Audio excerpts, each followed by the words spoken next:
بسم اللہ الرحمن الرحیم۔ اللہ کے نام سے شروع جو نہایت مہربان رحمت والا۔ آج کی اس ویڈیو کے اندر ہم حضرت داتا گنج بخش علی حجویری رحمۃ اللہ علیہ اور ایک ہندو جادوگر کا واقعہ بیان کریں گے۔ روایت میں ہے ایک روز سید علی حجویری اپنے قیام گاہ پر تشریف فرما تھے اور یاد الہی میں مصروف تھے۔ ایک بوڑھی عورت کا گزر ادھر سے ہوا جس کے سر پر دودھ سے بھرا ہوا مٹکا تھا۔ آپ نے اس عورت سے کہا کہ تم اس دودھ کی قیمت لے کر یہ دودھ دے دو۔ اس عورت نے جواب دیا کہ یہ دودھ آپ کو نہیں دے سکتی کیونکہ یہ دودھ رائے راجو کو دیتی ہے۔ اگر نہ دیں تو اس کے اثر سے بھینسوں کے تھنوں سے دودھ کی جگہ خون نکلنے لگتا ہے۔ آپ نے عورت کی یہ بات سن کر کہا کہ اگر تم یہ دودھ ہمیں دے جاؤ تو اللہ کی رحمت اور فضل سے تو تمہاری بھینس پہلے سے بھی زیادہ دودھ دے گی اور تم ہر قسم کی آفت سے محفوظ رہو گی۔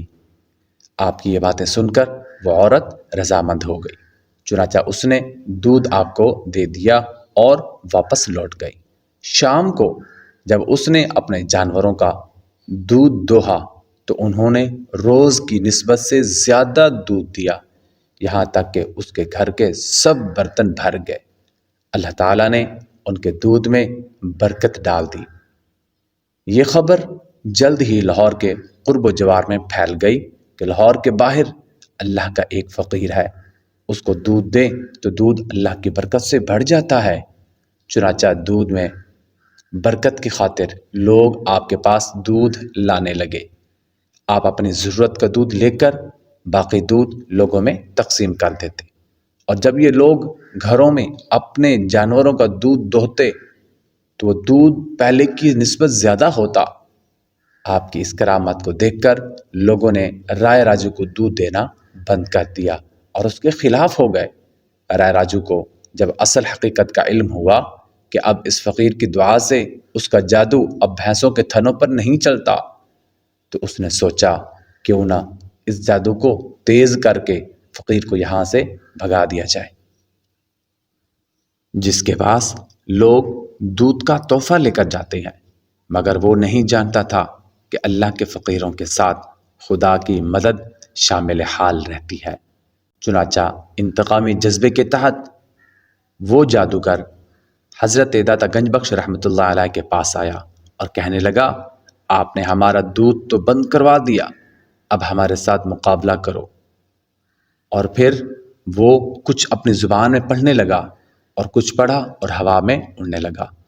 ہوا میں اڑتے ہوئے کہنے لگا، آپ بھی کچھ اپنا دکھائیے، آپ بھی اپنی کرامات، آپ بھی جو کچھ کر سکتے ہیں وہ دکھائیے۔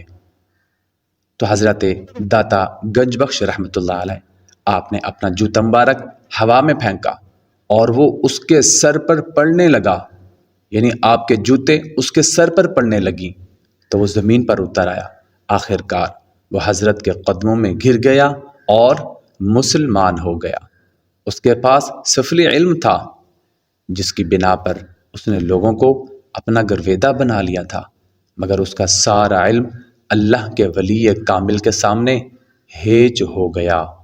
اس کا سارا علم جو بھی اس کا جادو تھا وہ اللہ کے ولی کے سامنے کچھ بھی نہیں تھا، وہ ہیج ہو گیا، بے بس ہو گیا۔ لیکن یہی بے بسی اس کا مقدر جگا گئی، اس کی قسمت جگا گئی اور وہ سلوک کی منزل پر گامزن ہو گیا۔ مسلمان تو ہو چکا تھا، اب سلوک کی منزل پر بھی گامزن ہو گیا اور شیخ ہندی بن گیا، یعنی حضرت داتا گنج بخش رحمۃ اللہ علیہ آپ نے اس کو شیخ ہندی کا نام دے دیا، یعنی اس کو شیخ ہندی کا لقب عطا فرمایا۔ اب اس واقعے سے ہمیں کیا سبق سیکھنے کو ملتا ہے کہ دین اسلام اور نیک لوگوں کے ساتھ جو اللہ کے ولی ہوتے ہیں ان کے ساتھ جو مل جاتا ہے، چاہے وہ کتنا ہی بڑا جادوگر نہ ہو تو اس کو بھی بڑا مقام حاصل ہو جاتا ہے۔